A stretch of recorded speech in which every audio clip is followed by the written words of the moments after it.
जैसी चीज़ को देखोगे उस चीज़ का इंसान के दिमाग पर असर आता है। नेक इंसान के दर्शन करने से इंसान के मन में नेकी, भलाई और आती है। महापुरुषों के दर्शन करने से समता, शांति और संतोष आता है। दुष्ट आदमियों के दर्शन करने से इंसान के विचार खराब होते हैं। कि किसी आदमी के दर्शन करके हम कहते हैं कि आज पता नहीं किसके दर्शन हुए थे, कि इंसान जो भी काम करता है सारे उल्ट पुल्ट होते हैं। सारा दिन उसकी परेशानी नहीं मिटती तो आखिर उसको ये सोचने को मजबूर होता है कि आज सुबह उठ के किसके दर्शन किए थे या किसके दर्शन हुए थे। इसलिए कही है कि बड़भागी इंसान वो है जिसको महापुरुषों के दर्शन हो जाए। दर्शन करने के लिए इसीलिए कहते हो कि हम दर्शन करने के लिए आए, दर्शन करने के लिए गए। माता के, गुरु के, पीर के, कोई भी पूज्य स्थान है उसके, ये एक परंपरा सी हो गई। लेकिन अगर इंसान दिन की शुरुआत अच्छी करना चाहे तो सबसे पहले भली बात यह है कि आदमी अपने हाथ को देख ले। उसका नसीब, उसका कर्म, उसका जो भी होगा उसके दर्शन होंगे, उसका वैसा का वैसा गुजरेगा। दूसरी बात है कोई नेक इंसान दिखाई दे, संत महापुरुष मिल जाए तो कहना ही क्या है। और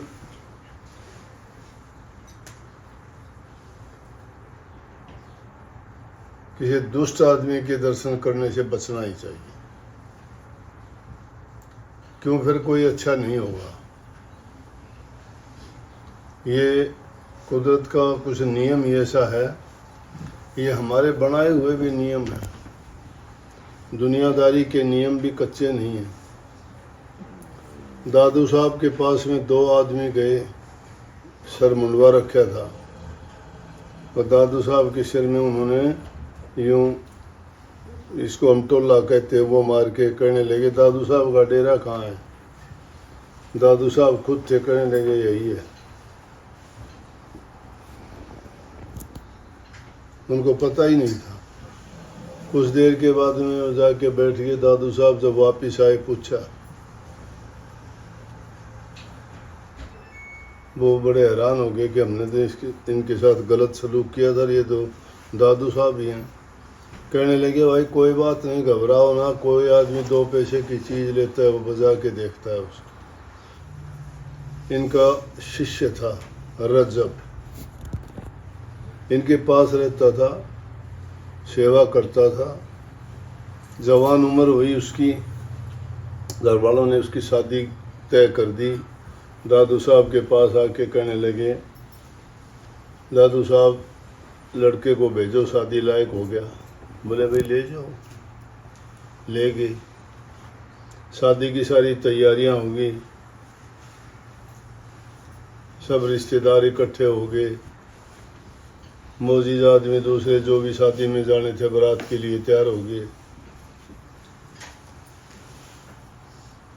सेहरा बांध के रजब और शादी वाले कपड़े पहन के शादी के लिए चले। लेकिन चलने से पहले क्या बोले कि भाई मैं दादू साहब के दर्शन करके जाऊंगा, ऐसे नहीं। डेरे में गया तो दुनियादारी में प्रवेश करना चाहता था, लेकिन दर्शनों ने उसको बदल दिया। कैसे बदला कि दादू साहब ध्यान में बैठे थे और जाके बैठ गए।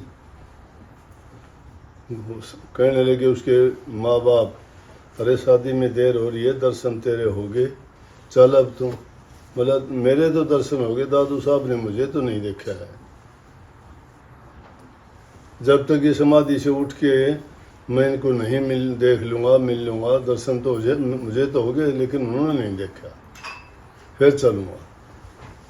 दादू साहब उठे। दादू साहब देख के कहने लगे, अब जो जिसके विचार होते हैं वही कहेगा। दादू साहब सोचा कि देखो परमात्मा के मिलने के लिए चला था और अब शेरा बांध के कहाँ तैयार हो लिया, ये दुनियादारी की दलदल में फंसेगा, ये क्या मिलेगा इसको।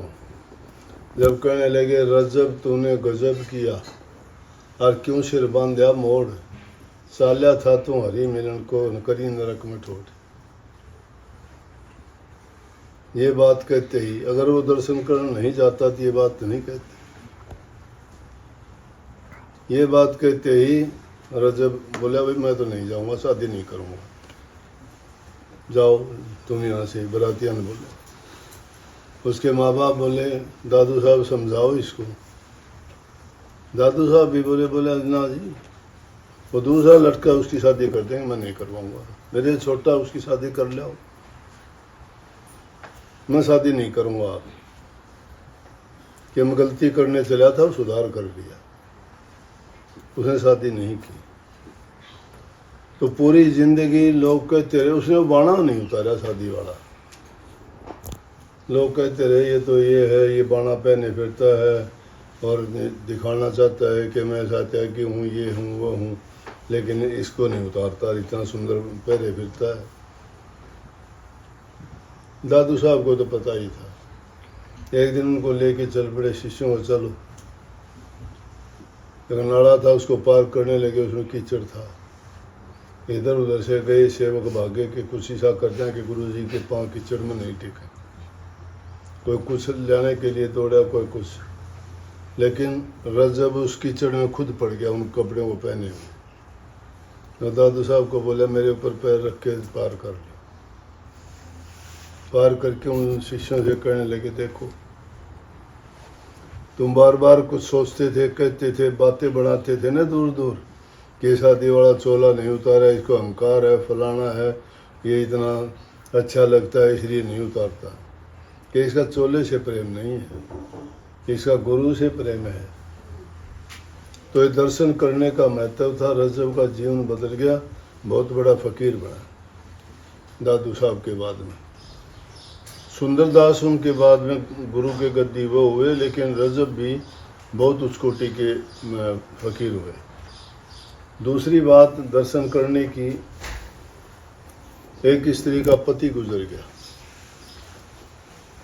तो अपने यहाँ परंपरा रही पुराने ज़माने में, जो पतिव्रता स्त्री होती थी, जब उसका पति गुजर जाता था तो उसके साथ में सती हो जाती थी। वो सती होने के लिए चल पड़ी। तो सती होने के लिए जब औरत जाया करती, वो रोती चिल्लाती नहीं जाती, नए वस्त्र पहनती, हार श्रृंगार पूरे करती, क्योंकि उसको इस बात का दुख नहीं था कि उसका पति गुजर गया। वो अपने पति को ही सब कुछ मानती थी और अपने जीवन में यूँ समझो कि अपने पति के सिवाय किसी को इंसान ही नहीं गिनती थी। तो जब उसके साथ वो तो अपनी मौत मरता था उसका घरवाला, लेकिन वो जिंदा जला करती, तो पूरे हार श्रृंगार करके वो स्त्री और अपने पति के साथ बड़ी हंसी खुशी से साथ ढोल धमाके बजाते हुए और जा रहे थे। सामने तुलसी साहब मिल गए। उसने सोची बहुत अच्छा काम हुआ, मैं सती होने जा रही थी और सामने से फकीर मिल गए, और वो भी इतने ऊंचे तुलसी साहब। ये तो बहुत अच्छा हो गया कि महापुरुषों के दर्शन करने से ही आदमी के सारे काम संवर जाते हैं। जाके और उसने मस्तक रखा उनके चरणों पे। तुलसी आवत देख के और सती नवायो शीश। तुलसी साहब नाव देखा न भाव देखा, अपनी मस्ती में था। तो तुलसी साहब ने कह दिया चुड़ला तेरा अमर हो जीवो कोट बरीश। उसने सोचा ये स्त्री तेरे से आशीर्वाद लेने आई है, ये देखा ही नहीं ये कहाँ जा रही है, क्या घटना है, क्या कहानी है।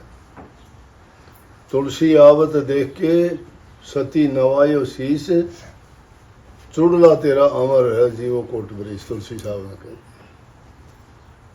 वो हंसने लगी कि तुलसी साहब को ज्ञान ही नहीं रहा क्या, ध्यान ही नहीं है इस तरफ। मैं क्या करने चली हूँ, मैं कौन हूँ। तुलसी साहब भोली कह दीवा, तुलसी तो भोरे भये और भोरी कह गए बात, बोली धूम धड़ाके मैं चली जड़ उमड़े के साथ, कि मैं धूम धड़ाके के साथ जाने लग रही हूँ, मरे हुए इंसान के साथ जड़ के मैं भस्म हो जाऊंगी। तुलसी साहब तो भोले हैं, इनको पता नहीं लगा कि मैं क्या करने चली हूँ। तुलसी साहब ने आँख खोल के देखा, ओ गलती कर दी। तुलसी साहब बोले भाई लेके आओ मुर्दे को यहाँ। वो मुर्दे को लेके आए, मुर्दे को लेके आए, सिर पर हाथ रखा, तो उस घटना को ऐसे बयान किया, तुलसी मड़ो मंगाए के और मस्तक में लो हाथ, मैं तो कुछ जाना नहीं थे, जानो रघुनाथ, के मालिक मेरे से तो गलती होगी, मुझे नहीं पता, जो कुछ करने आ रहे हो आप करते होगे वो होगी, मैं क्या करूं। उससे कहा राम राम कर बेटा, हाथ फेर के कहे, और वो मुर्दा जिंदा हो गया। राम राम कह के खड़ा हो गया, बोला चलो भाई वापस घर। तो ये दर्शन करने की महिमा थी। दर्शन करने का इंसान को तरीका आना चाहिए, मन में भाव होना चाहिए। जिसके मन में भाव नहीं होता वो चाहे दर्शन करो, चाहे पूजा करो, चाहे पाठ करो, चाहे यज्ञ करो, चाहे हवन करो, चाहे वो तीर्थों में जाओ, चाहे वो कितने भी दूसरे तरीके अपनाओ, उसका कोई फायदा नहीं है, बेकार जाएगा। इंसान का भाव सच्चा होना चाहिए। मन चंगा तो कठौती में गंगा। तुम्हारा मन अगर पवित्र है, साफ है, शुद्ध है, तो अपने अंतर में ही तुम्हें उसका जवाब मिल जाएगा। और जब किसी नेक काम के लिए चलोगे तो कुदरत की जो बढ़िया शक्तियां हैं, पॉजिटिव पावर्स, वो आपको साथ देने के लिए तैयार खड़ी हैं। तुम अगर किसी काम को करने के लिए हिम्मत करके जुटोगे, वो तुम्हारे साथ हिम्मत करके तुम्हें वो ताकत दे देंगे, तुम ऐसा काम कर जाओगे जो कभी सोच भी नहीं सकते थे। लेकिन जो इंसान अपने विचारों के कारण निर्बल दुर्बल सोच बना लेता है, वो दूसरों का सहारा ढूंढता है। ये बात भी बहुधा देखते हैं, जो कुछ करेगा गुरु करेगा, जो कुछ करे देव करेगा, जो कुछ करे परमात्मा करेगा। मैं कहता हूँ निर्बल आदमियों की सहारा है ये। ऐसे कहने वाले आदमी कुछ करते नहीं है। सहारा तो एक बेल पकड़ती है, बेल का सहारा जो होता है वो हटाओ, बेल धड़ाम से नीचे गिर जाएगी, उसने सहारा पकड़ा ही नहीं। किसी का सहारा पकड़ोगे, सहारा तो जब मन में आएगा हटा लेगा। अपने दम पर, अपने हौसले पर, अपने खुद पर विश्वास और यकीन करके तुम वो काम करोगे तो मालिक तुम्हारी मदद करने के लिए तैयार खड़ा है। अगर तुम उससे जी चुराओगे। दर्शन की महिमा। एक राजा सुबह सुबह उठा, आदत थी उठते ही खिड़की में ऊपर से झांका, झांकते ही एक साधु दिखाई दिया। ओ तेरी, साधु के दर्शन गलत माने उसने, साधु के दर्शन गलत माने। ये तो नहीं सोचे जिन्हें परमात्मा का भगत है, त्याग किया, तप किया, साधना की, दुनियादारों से तो अच्छा है। भाग सराहना चाहिए था कि एक ऐसे साधु के मुझे दर्शन हुए, लेकिन वो बात तो गई एक तरफ। ज्यों ही उसको देखा तो उसको गुस्सा आया और गुस्से में वापस नाड़ खींची तो जो झांकी की खिड़की थी वो लगी सिर में, लगते ही खून आ गया। बोला पकड़ के लेके आओ, लाओ उसको पकड़ के लेके आए। बोला कि इसको सजा दो। साधु किसके? संतों का आगे कौन चीज बादशाही। साधु कोई डरते थोड़े हैं किसी से, डरते हैं वो सिर्फ कि कोई बुरा कर्म ना हो जाए जिंदगी में। सेठ साहूकार बादशाहों से नहीं डरते वो। एक बार एक जंगल में साधु तप कर रहा था,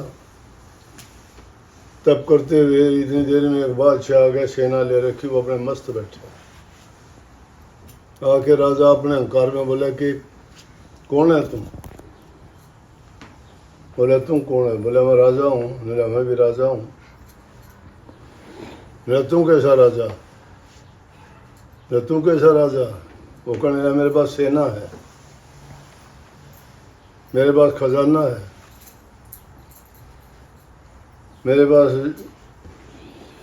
महल मकान है। बोला बस। बोला राजा सेना वो रखते हैं तो डरपोक है, मैं डरता नहीं किसी से, मुझे सेना की जरूरत ही नहीं है। खजाना किस चीज़ को मानता है? तो तृष्णालु आदमी है, तृष्णा कभी भरती नहीं है। दुनिया भर के भी खजाने तुझे मिल जाए तो भी तेरे पास कुछ नहीं है। मेरा महल मकान है, वो तेरे नहीं है, धर्मशाला है, छोड़ के जाएगा तो। हमने वो घर मकान पाया जिसमें कभी कोई छीन नहीं सकता। देख के हैरान हो गया, बड़ा शक्ति है। लेकिन समझवान होता है, उसको चोट लगी दिल पे, समझ गया, पैर पकड़ लिए, माफी मांग। तो महापुरुषों के दर्शन बुला के कहने लगे कि देखिए मेरा सिर फटने का कारण तू है। आज सुबह सुबह जो ही तेरे दर्शन हुए मेरा सिर फटे।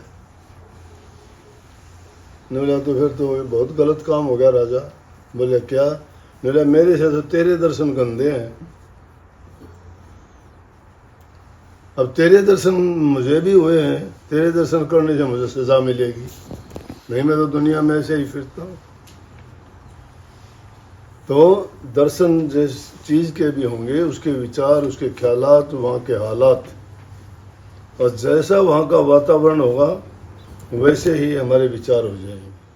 किसी बाग बगीचे के उद्यान के सामने से गुजरोगे, रंग बिरंगे फूलों की शोभा, उनकी खुशबू जब आएगी मन को प्रसन्न कर दे। अरे ये बात तो छोड़िए, किसी चीज़ का विचार और ख्यालात आने से ही उसके गुण आ जाते हैं। खट्टे मीठे जिस चीज़ का भी नाम लोगे मुंह में पानी आ जाता है। तो इसलिए महापुरुषों के साक्षात रूप में दर्शन करने से तो जो हमें फ़ायदे मिलते हैं और किसी चीज़ में नहीं मिलता। सबको आशीर्वाद। राम।